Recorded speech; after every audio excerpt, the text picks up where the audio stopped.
the morning and out to school. The teacher is teaching the golden rule. American history and practical math. You study them hard and hoping to pass. Working your fingers right down to the bone. And the guy behind you won't leave you alone. Ring, ring goes the bell. The cook and the Hi, lunchroom's I'm ready. Ralph Salori, and I'm here for CopegNews.com. I'm at the middle school administrative office speaking to Superintendent of Schools, Charlie Lunick. What do next year's budget numbers look like? Well, I'm going to refer to something I have here because there are a lot of numbers involved. Next year's budget, the overall budget is $109,618,073, which sounds like a lot of money. But this year's budget is just a bit over right around 107 million. So overall, the increase is 2.53%. The increase in the tax levy is 1.62%, which is within the limits of the new tax cap law. These are good numbers, but it's a very, very tight budget. What do you mean by tight? Well, you know, if you think back over the past 5 years, because of the fact that the state has cut its aid to schools, and particularly to schools like Copeg, high-need schools like Copeg, what we've had to do is kind of compress. Now, what does that mean? You know, there were years when we were having budget increases of 6, 7, 8, 9, 10%, but we were also getting huge state aid increases.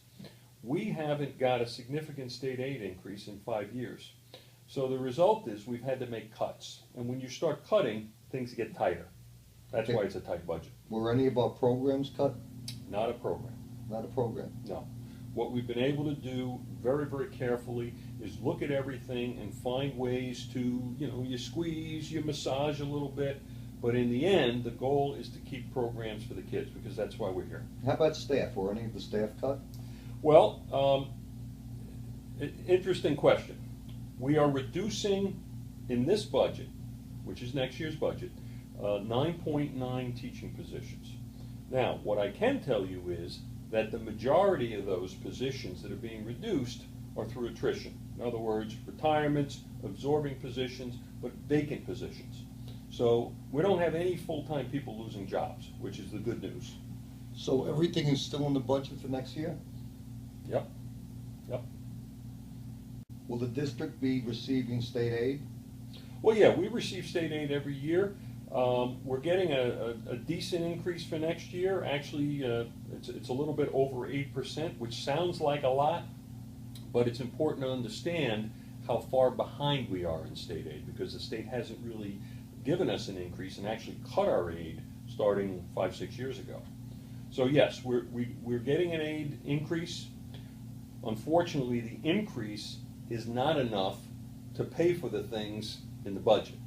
So what we have to do is find things in the budget that we can squeeze down so that the revenue, the aid, meets the expense, if that makes sense. Yeah, that makes sense. Now let me ask you, what about I do the cadets at the Susan E. Wiley building, so I'm there a lot. Yep. And I do visit the other schools on occasion for different reasons, you know, for the website and whatnot. They look like they're in good shape. Yep. What about our infrastructure, like the things that are important, the plumbing, the heat, and the stuff that you don't see? I'm glad you asked that. The buildings, you know, aesthetically, when you look at them, they're clean, they're well kept, but very frankly, they're old.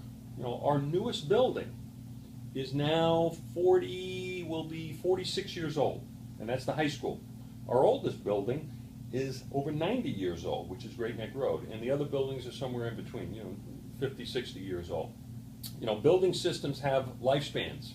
Electrical, plumbing, you know, the things that are behind the walls, the things you don't see up in the ceilings, and over time they wear out. You know, plumbing pipes actually wear out. They get thin. Solder joints break.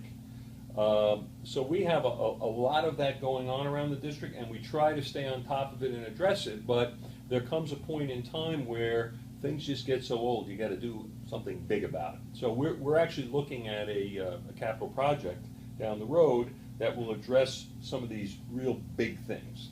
as well as some of the space issues. What's the biggest challenge for you and the board for putting together the proposed budget for next year?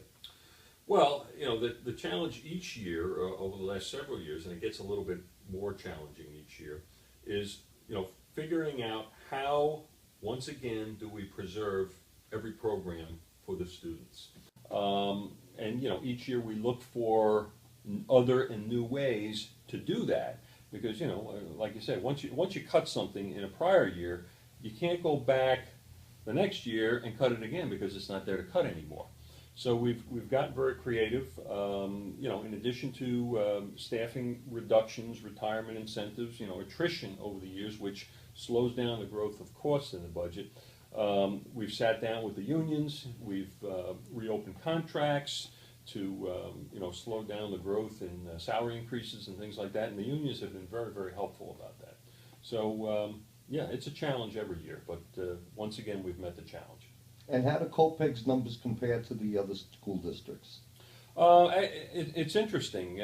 When you look around us, in the immediate area, we're all very comparable. And when you look across the island, it's the same way, which is not always the same.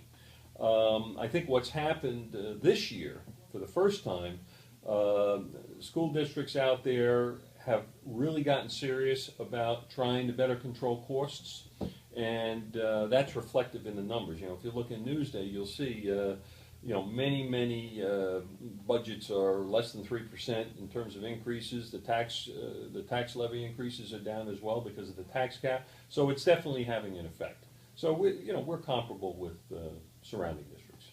Okay. The big question, what is this going to cost the homeowners? 30 cents a day. That's the bottom line. Really? 30 cents a day, correct, to the average home. And I say average because not every house is the same, but we can only use an average because you got to pick a number. But yes, if you're talking about the proposed tax levy increase, that's 1.62%, which is that's the lowest it's been in a long time. That translates into 30 cents a day. And can you tell us why we should vote for the budget? Well, this budget, again, accomplishes a number of things. Most importantly, it keeps every academic, every interscholastic athletic program, every co-curricular program intact for kids. And that's the most important reason. Secondly, it provides another year of stability, both for the residents in the community in terms of the reasonable increase, but most importantly, again, for the kids. Okay. Now, just in case we didn't cover anything, Yeah. and people have questions, where can they get answers? Well, several ways. There are actually copies of the budget book that are put in every school, as well as the public library. Now, that may be difficult to sift through because there's a lot of information, and it may be challenging for some people to interpret because it's lots and lots of numbers. But if there are questions, you can certainly call me right here in the district office. You could also call our Assistant Superintendent for Finance and Operations, Peter Michelson. He's right down the hall. The main number here is 842-4015, and then you'll find us. I thank you, Mr. Lunick. Thank you for taking the time and explaining. Any final thoughts?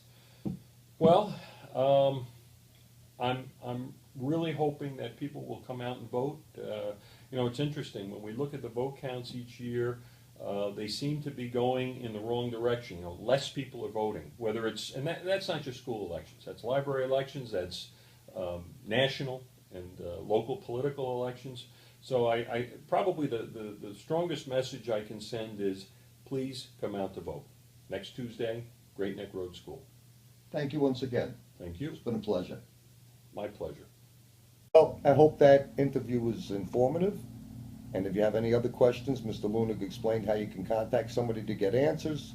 We need you down there supporting this budget. The budget vote is May 20th, Tuesday, May 20th, at the Great Neck Road School from 10 a.m. to 10 p.m.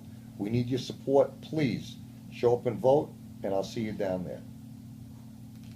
Up in the morning and out to school. The teacher is teaching the golden rule.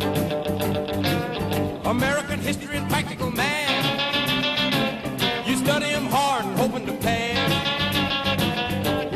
your fingers right down to the bone. And the guy behind you won't leave you alone.